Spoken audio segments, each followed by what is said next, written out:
بادشاہ کا ایک عزیز ترین حجام تھا۔ وہ روزانہ بادشاہ کے پاس حاضر ہوتا اور 2-3 گھنٹے اس کے ساتھ ہی رہتا۔ اس دوران بادشاہ اپنی سلطنت کے امور بھی سر انجام دیتا اور ساتھ ساتھ حجام سے شیب بھی کرواتا تھا۔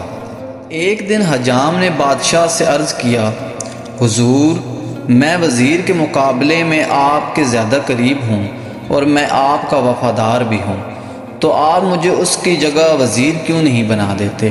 بادشاہ مسکرایا اور جواب میں کہا، میں تمہیں وزیر بنانے کے لیے تیار ہوں، لیکن اس سے پہلے تمہیں ایک امتحان دینا ہوگا۔ حجام نے ادب سے سینے پر ہاتھ باندھ کر کہا، آپ حکم کیجئے بادشاہ سلامت۔ بادشاہ بولا، بندرگاہ پر ایک بحری جہاز آیا ہے، مجھے اس کے بارے میں مکمل معلومات لا کر دو۔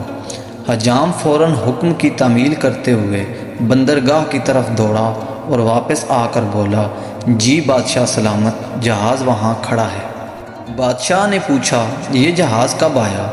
حجام دوبارہ سمندر کی طرف بھاگا، واپس آیا اور بتایا، 2 دن پہلے آیا ہے۔ بادشاہ نے کہا، یہ بتاؤ یہ جہاز کہاں سے آیا ہے؟ حجام تیسری بار بھاگا، واپس آیا ہی تھا کہ بادشاہ نے اگلا سوال کر دیا، جہاز پر کیا لادا ہے؟ حجام چوتھی بار پھر بندرگاہ کی طرف دوڑ پڑا۔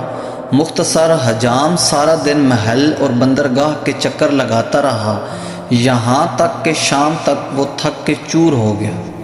اس کے بعد بادشاہ نے وزیر کو بلایا اور پوچھا، کیا بندرگاہ پر کوئی جہاز کھڑا ہے؟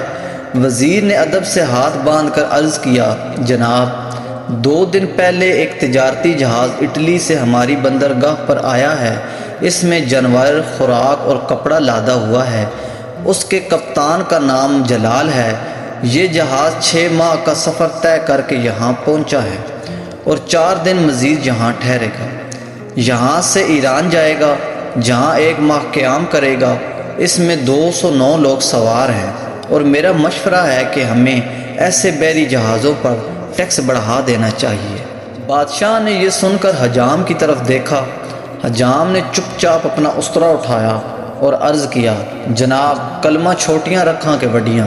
بادشاہ ہنس پڑا۔ دوستو، اس کہانی سے ہمیں سبق ملتا ہے، جس کا کام اسی کو سانجھے۔